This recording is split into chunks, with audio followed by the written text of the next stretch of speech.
മനുഷ്യാവകാശ സംഗമം നടത്തി. മത്സ്യത്തൊഴിലാളി കുടുംബങ്ങളുടെ നടവഴി നിഷേധിച്ചെന്നാരോപിച്ചാണ് തേവലക്കര അരിനെല്ലൂരിൽ മനുഷ്യാവകാശ സംഗമം സംഘടിപ്പിച്ചത്. നടവഴി നിഷേധിച്ചെന്ന് ആരോപിച്ചാണ് ചവറ തേവലക്കര അരിനെല്ലൂരിൽ 60ഓളം കുടുംബങ്ങളുടെ നേതൃത്വത്തിൽ മനുഷ്യാവകാശ സംഗമം നടത്തിയത്.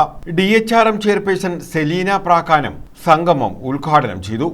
എല്ലാ ഭരണഘടനാ തത്വങ്ങളും നമ്മൾ അനുസരിക്കുകയും ബഹുമാനിക്കുകയും അംഗീകരിക്കുകയും ചെയ്യുമ്പോൾ അതിലേറ്റവും മർമ്മപ്രധാനമായിട്ടുള്ള ഒരു വാക്യമാണ് തുല്യനീതി.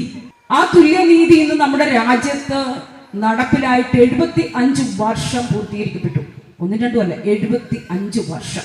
ഈ 75ാം വർഷം നമ്മൾ ഇന്ത്യൻ ഭരണഘടനയെ ആദരിക്കുകയും ബഹുമാനിക്കുകയും ചെയ്യുമ്പോൾ 75 വർഷം ഭരണം കഴിഞ്ഞിരിക്കുന്നു.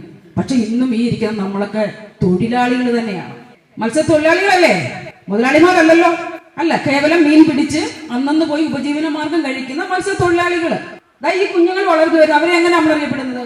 ഇന്ന മേഖലയിലുള്ള മത്സ്യത്തൊഴിലാളികളുടെ മക്കൾ അല്ലേ? അവര് വളർന്നു വരുമ്പോൾ അവരും തൊഴിലാളികളുടെ മക്കളാണ്. ഗ്രാഫ് അങ്ങോട്ട് ഉയരാൻ താല്പര്യം കാണിക്കുന്നില്ല. നടവഴിക്കായുള്ള 17 വർഷത്തെ നിരന്തര പോരാട്ടത്തിൽ 19ഓളം പേർക്കെതിരെ ക്രിമിനൽ കേസുകൾ ചാർജ് ചെയ്തതായും ഇവർ ആരോപിച്ചു. DHRM ചവറ മണ്ഡലം പ്രസിഡന്റ് സുരേഷ് ചവറ അധ്യക്ഷത വഹിച്ചു. ആ രീതിയിൽ ഇന്ത്യൻ പൗരൻ എന്നുള്ള രീതിയിൽ നമുക്കുള്ള പൗരാവകാശമുണ്ട്.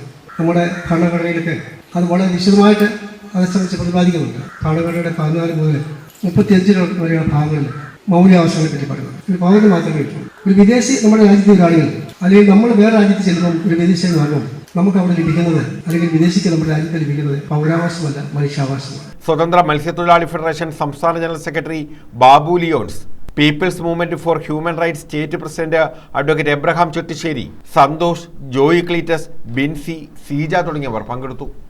News bureau, Chavara.